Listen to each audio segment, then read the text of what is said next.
رمضان كريم وكل سنة وانتم طيبين يا اخواتي. النهاردة بإذن الله والفترة الجاية كلها أعلمكوا ازاي تعملوا استشوار باحترافية وتدرجوا الشعر بأسهل طريقة، وبالأخص الشعر الخشن اللي زي كده زي ما انتوا شايفين اهو.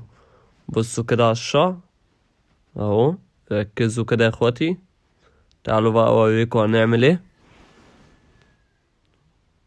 بصوا هنا خدنا الجناب بنمرة 1 الأول، وهنا بندرج في القفا، وبعد كده خدنا الزيرو.